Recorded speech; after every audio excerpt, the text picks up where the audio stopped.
Mexico के east में हजारों मील पर फैला एक ऐसा घना जंगल है जहां दूर दूर तक सिर्फ पेड़ ही पेड़ नजर आते हैं। इस घने जंगल के बीचों बीच एक ऐसा मकाम है जहां पत्थरों के बीच में से एक छोटा रास्ता जमीन की गहराइयों में जाता है। आर्कियोलॉजिस्ट की एक टीम ने इस टनल के अंदर जाने का फैसला किया। उनका यह मानना था कि इस केव में कुछ न कुछ एबनॉर्मल जरूर है, क्योंकि ये रास्ता काले अंधेरों में डूबा हुआ था। इसी वजह से इसके अंदर बगैर प्रोफेशनल इक्विपमेंट के जाना खतरे से खाली नहीं था। अगले कई घंटों की मेहनत के बाद आर्कियोलॉजिस्ट अब 230 फीट नीचे इस केव की बॉटम तक पहुंच चुके थे। पहले तो उनको यहाँ कुछ खास देखने को नहीं मिला, लेकिन फिर अचानक उनकी नजर एक सीक्रेट चैम्बर की तरफ पड़ी, जिसकी एंट्रेंस को पत्थर रखकर बंद किया गया था। लेकिन सवाल यह है कि इस वीरान जंगल में जमीन से 200 फीट नीचे केव की बॉटम पर यह सीक्रेट चैम्बर आखिर किसका था और इसको कब और क्यों बंद किया गया था। मैक्सिको के ईस्ट में मौजूद यह घना जंगल तकरीबन 30 लाख स्क्वायर किलोमीटर के एरिया पर फैला हुआ है। इतने बड़े जंगल में माया सिविलाइजेशन की खोई हुई दुनिया के राज आज भी छुपे हुए हैं। पास्ट में हजारों सालों तक ये पूरा जंगल माया सिविलाइजेशन के होल्ड में हुआ करता था, जहां उन्होंने अपने कई शहर आबाद कर रखे थे। इस सिविलाइजेशन के लोग काफी स्किल्ड माने जाते थे, क्योंकि उन्होंने एशियंट इजिप्शियन की तरह अपनी सिटीज में पिरामिड भी बना रखे थे। और इसी के साथ साथ ये लोग agriculture, poetry, hieroglyph, calendar making, mathematics और आर्किटेक्चर आर्ट वर्क में भी हद से ज्यादा महारत रखते थे। एक्सपर्ट्स का मानना है कि एंशिएंट माइंड्स ने इस एरिया में टोटल 60 सिटीज बना रखे थे, जहां बड़े बड़े पिरामिड्स और टेम्पल्स बनाए गए थे। इनके हर सिटी का अलग किंग हुआ करता था, जिसको माइंड्स अपना गॉड मानते थे। इनमें से कुछ सिटीज की बिल्डिंग तो आज भी सही सलामत खड़ी है और इनको हर रोज टूरिस्ट की एक बड़ी तादाद विजिट भी करने आती है। लेकिन इस घने जंगल में जहां प्रॉपर कोई रोड नेटवर्क भी नहीं है, इसके अंदर हजारों साल पहले बसने वाली माया सिविलाइजेशन के राज पूरे शहर और कई स्ट्रक्चर भी छुपे हुए हैं। कुछ जमीन के अंदर धंस चुके हैं तो किसी को इंसानी आंखों से ओझल कर रखा है। लेकिन मॉडर्न टेक्नोलॉजी के इस्तेमाल से हिडन मायन सिटीज और उनके स्ट्रक्चर्स को ढूंढा जाने लगा है। एक्सपर्ट्स अब लाइडार टेक्नोलॉजी की मदद से इस जंगल के नीचे छुपे स्ट्रक्चर की निशानदेही कर सकते हैं। लाइडार, जिसका मतलब है लाइट डिटेक्शन एंड रेंजिंग, एक ऐसी टेक्नोलॉजी है जिसमें एयरप्लेन से जमीन पर लेजर पल्स फेंकी जाती है। ये लेजर पल्स बाईपास करके जमीन से टकराकर वापस एयरप्लेन पर लगे सेंसर तक पहुंचती है और फिर इस डेटा को प्रोसेस करके ग्राउंड की एक शेप तैयार की जाती है।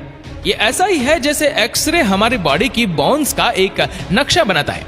हैरतअंगेज तौर पर अभी तक 4500 से भी ज्यादा माइन सिविलाइजेशन मिल चुके हैं, लेकिन एक्सपर्ट्स का ख्याल है कि असल में माइंस ने इससे भी ज्यादा स्ट्रक्चर्स बनाए थे।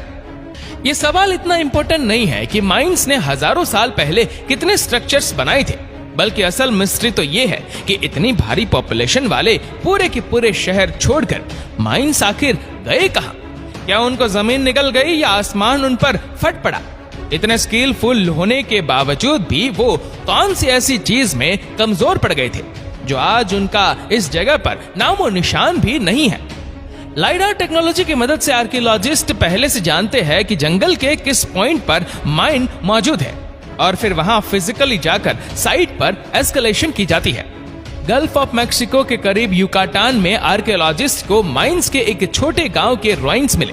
इस गांव को किविक कहा जाता है, जहां एक लोकल किंग ने 800 ईयर में यानी आज से 1200 साल पहले 20,000 पत्थरों को काटकर 30 फीट ऊंचा एक पिरामिड बनाया था।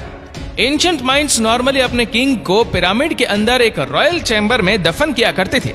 इसी वजह से आर्कियोलॉजिस्ट ने इस पिरामिड के टॉप से इसके बॉटम तक खोदने का फैसला किया, ताकि यह पता लगाया जा सके कि इस पिरामिड के अंदर कोई रॉयल चैम्बर है कि नहीं, और अगर है तो उसमें क्या कुछ मौजूद है। 21 फीट की खुदाई के बाद आर्कियोलॉजिस्ट को एक ऐसा पत्थर मिला जो एक साइड से बिल्कुल फ्लैट था। ये पत्थर दूसरों से काफी अलग था, क्योंकि इस शेप के पत्थर पिरामिड बनाने के लिए नहीं, बल्कि माइंस किसी रूम की छत को सपोर्ट देने के लिए लगाया करते थे। जैसा कि इस स्ट्रक्चर की सीलिंग पर देखा जा सकता है, एक खास पत्थर इस चीज की निशानी थी कि इस पिरामिड के अंदर भी टूम्ब बनाया गया था। खुदाई के बाद आर्कियोलॉजिस्ट को आखिरकार वो चीज मिल ही गई जिसकी तलाश थी। हैरतअंगेज तौर पर पिरामिड के बेसमेंट पर एक कमरे की फाउंडेशन और कुछ स्टोर देखी गई। इसके साथ साथ मलबे में से और कुछ खास तो ना मिल सका, लेकिन मिट्टी के बर्तन का एक टूटा हुआ हिस्सा जरूर मिला। इस छोटे से पोट्री के टुकड़े ने आर्कियोलॉजिस्ट को मजीद सवालों में उलझा कर रख दिया था। रेडियो कार्बन डेटिंग के जरिए इस पोट्री के हिस्से की एज मालूम की गई तो ये तकरीबन 500 ईयर में बनाया गया था, यानी कि आज से करीब 1500 साल पहले। हैरान करने वाली बात तो ये थी कि पिरामिड खुद तो 1200 साल पहले बना था, लेकिन ये पोट्री का टुकड़ा पिरामिड से भी 300 साल पहले बनाया गया था और आर्कियोलॉजिस्ट की नजर में ये किसी भी सूरत में पॉसिबल नहीं है। ऐसा क्यों पॉसिबल नहीं है, ये जानने के लिए हमें आगे की हिस्ट्री को देखना पड़ेगा। हिस्ट्री से मालूम पड़ता है कि युकाटान का यह हिस्सा नॉर्थ माया में शुमार किया जाता था और ईयर 500 में जब पिरामिड के अंदर का ये चैम्बर बनाया गया था तब मायंस यहाँ आए ही नहीं थे। तो अब सबसे बड़ा सवाल ये खड़ा हुआ कि अगर मायंस ने ये रॉयल चैम्बर नहीं बनाया था तो आखिर किसने बनाया था?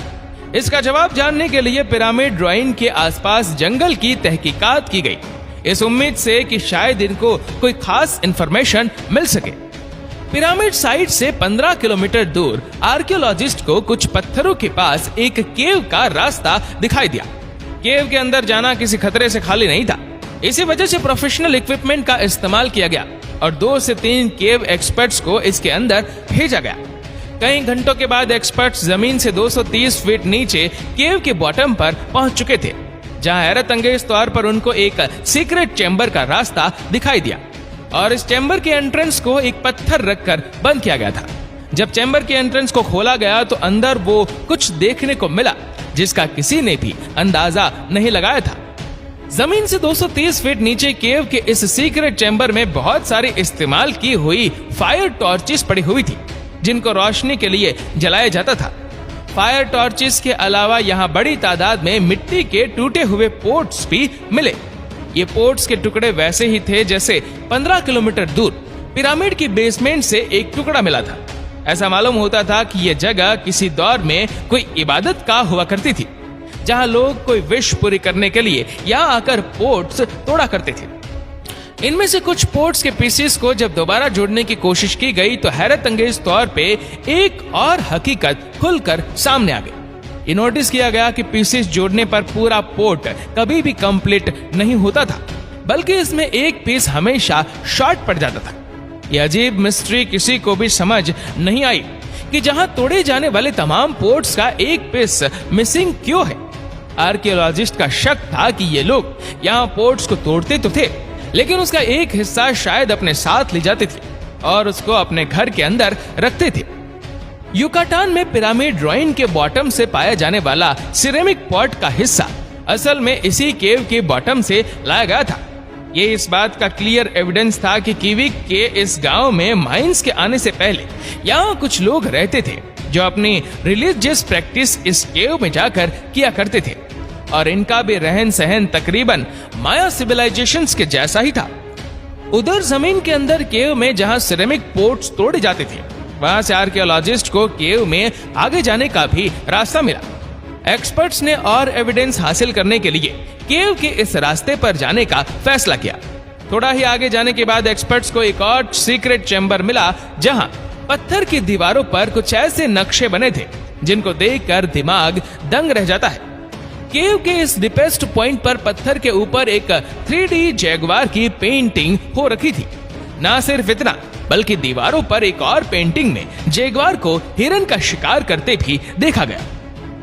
एक्सपर्ट जिन्होंने पहले भी दूसरी माया केव्स में पेंटिंग देख रखी थी, ऐसी पेंटिंग वो अपनी लाइफ में पहली बार देख रहे थे।